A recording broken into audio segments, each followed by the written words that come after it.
This is the height of pessimism. Everybody believes that India is going to go to dogs.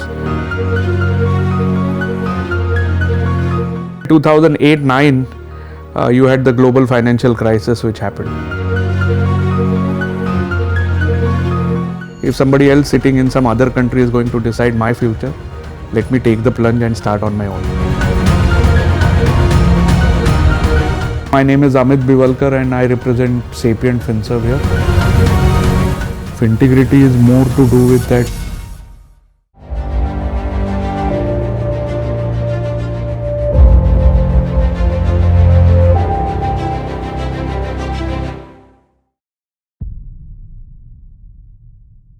Hi, this is Amit Bivalkar and I'm representing Sapient Finserv here today.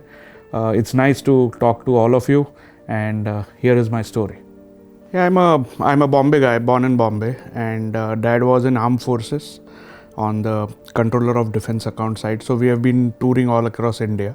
Did my schooling in Mumbai, in Pune, in Jamnagar in Gujarat, and then came back to Pune to settle down. Actually, I lost my dad quite early when I was in standard 5th. And post that, it's my mum who has been taking care of both me and my elder brother. And post that, did my commerce graduation, did my MBA in finance from the Department of Management Science, Pune University. Got a National Merit Scholar in the 12th board exams. But never I thought that I'll come into a financial services line. I always wanted to be a musician. And I play the keyboard, and my first passion has always been music rather than money. But soon I realized that music will not pay me enough money, and therefore probably chose to become a financial advisor. Then started with a company in Pune called Sajak Securities. Did my joining as a trainee executive, and when I left Sajak, I was head of investments for them for the mutual fund division. So that has been the journey in the initial phase. Post that, went to join DSP Merrill Lynch Asset Management. I opened the branch in Pune for the rest of Maharashtra and Goa. Ajit Menon was my first boss to say on the corporate side, and I think I still owe a lot to him because he taught me the lessons of what not to sell. So Ajit is a mentor to me, and started DSP there, then was moved to Bangalore to head Karnataka for DSP. Meanwhile got married, my wife is a doctor. My kid developed asthma in Bangalore because of the pollen seeds. So we had to, in the middle of the night, had to move him to a hospital way back to Pune, and I had to move to a tropical climate. Hence moved from Bangalore to Mumbai, and that's where the turn happened, wherein I came and joined Fidelity in Mumbai. So joined as an area sales head Mumbai, and 2005, 6, 7, 8, you must know that all bus stops, all trains were carrying Fidelity logos. The largest mutual fund manager in the world, launching in India, and that too I was a Mumbai head for them. Post that, moved to AIG, American International Group, which again was launching in India, and my ex-boss, ex-sales head in DSP, had moved to AIG as CEO. So we moved along with him, and I was heading West and East India for AIG. Come what may, 2008-9, you had the global financial crisis which happened, and American International Group was taken over by Fed in the US, and the Southeast Asia business was sold to another company, and India was sold to Pine Bridge. So that was the turning point when I thought that if somebody else sitting in some other country is going to decide my future, let me take the plunge and start on my own. 2009 is where we started Sapient as a company. That time it was known as Sapient Wealth. Today we are known as Sapient Finserv. And sapient, the word sapient actually means collective wisdom. So it comes from Homo sapiens. So it's collective wisdoms, and I always believe that you cannot be the only guy who can run the company. or you cannot be the only guy who can say that I know everything in this world. It's always the team, it's always your colleagues, it's always your partners who add tremendous value into your business. So that's the start of Sapient way back in 2009. So all the while, for the initial 10 years of my career, it was all sales, sales and sales. More importantly, what not to do was more important than what to do.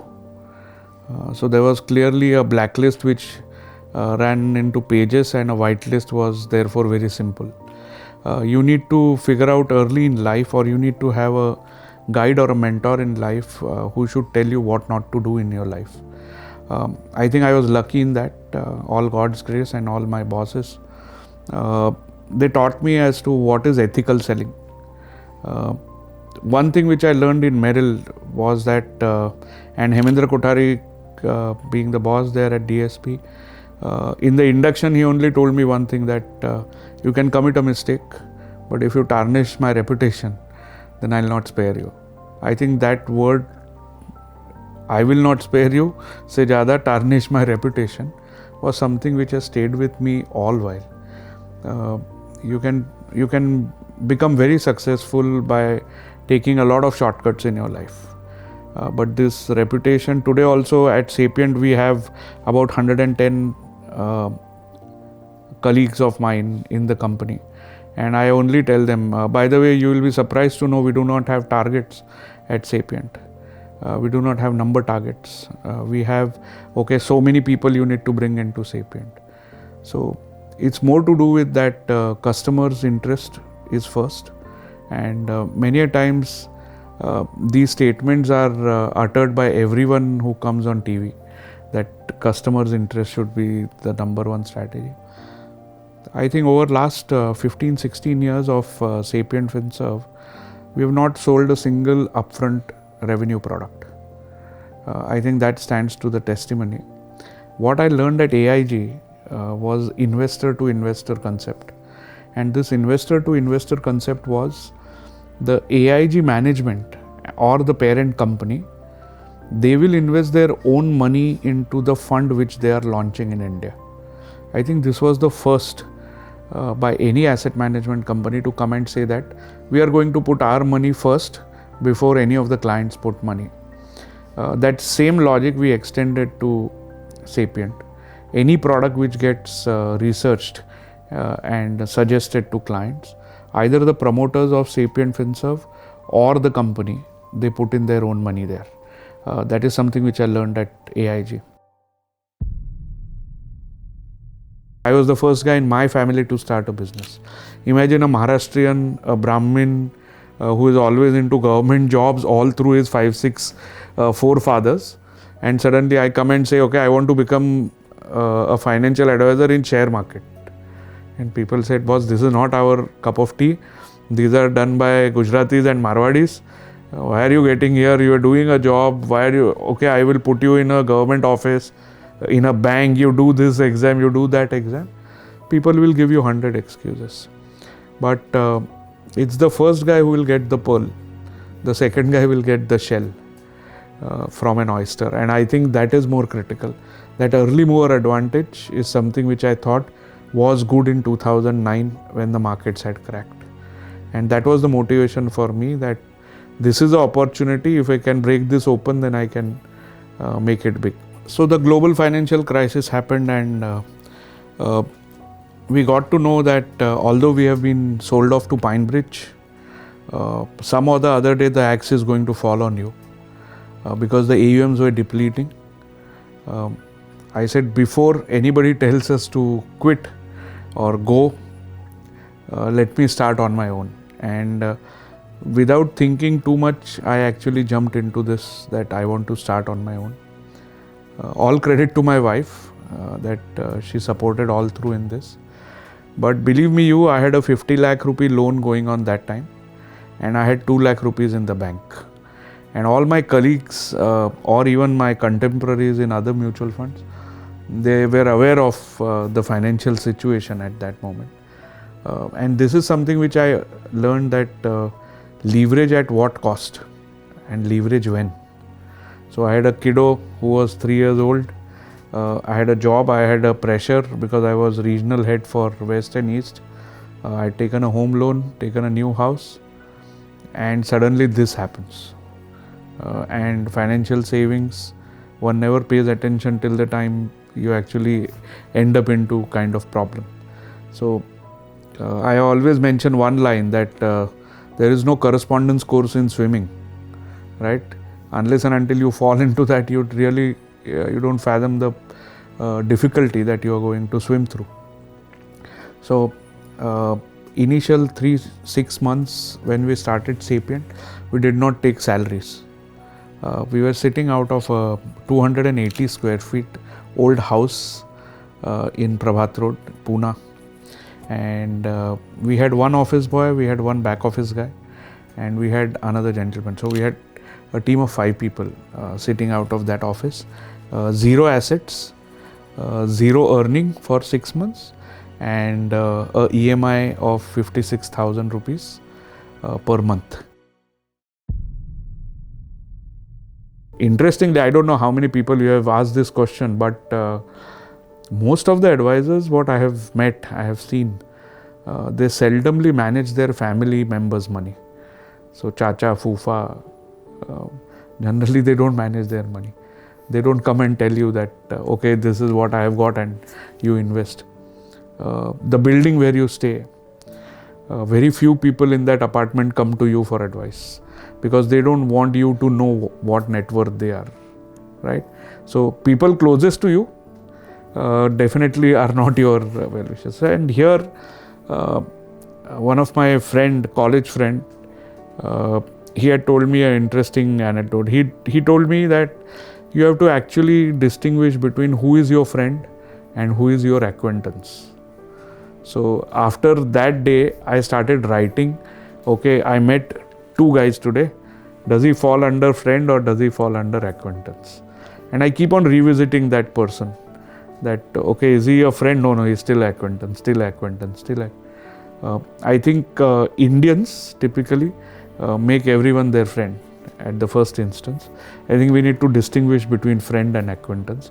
One thing which everybody has to, probably this line has to be ingrained, that it is okay if people don't love you, but it is very important that people should not hate you. I'll repeat that. It's okay that people don't love you, but people should not hate you. I have maintained that with all my contemporaries in the industry today. Jealousy is different, but hate and love are completely different than jealousy. So I always believe in this, that it's fine if he doesn't love me, should not hate me. Same goes for my clients. So I really didn't care what people will say when I'm starting a new company. The problem is there are only 2 things which destroys a person's life. One is drugs and second is salary on the last day. If you get out of that comfort zone, I think you can do wonders. And आपको पता ही नहीं चलेगा from where you are getting the business. कहाँ से कौन आके आपको कितना धंधा दे के जा रहा है. One of my colleague, he always, I used to say client's interest first and then company's interest. My colleague added one line. He said client's interest first, employee's interest second, and promoter's interest third. So we go in that order. Very interesting, and I must share this with you, that we have a lucky draw during Diwali every year in Guwahati as well as in Pune. We have 40-45 people at both ends, and you have 45-50 gifts which are on lucky draw. It's not on your designation what you do.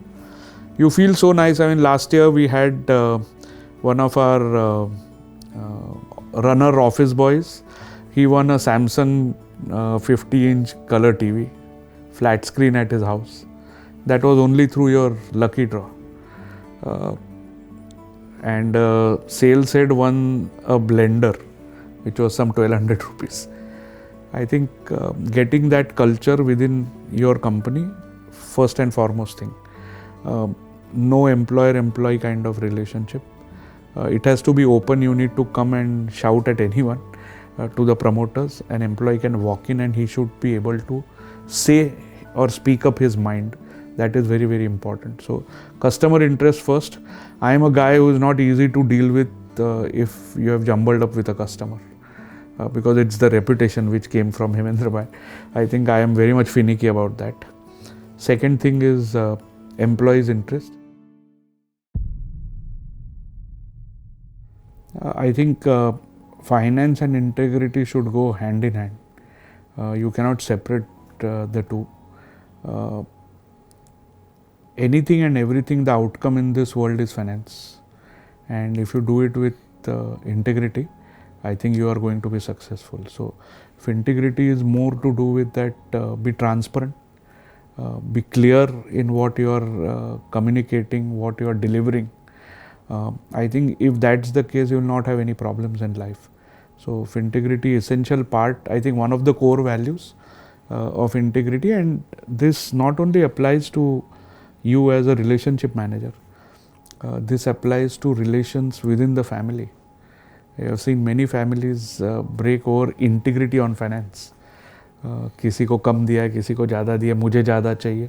I think this financial integrity is the one which can keep your house together. That is the first one, and then of course your business.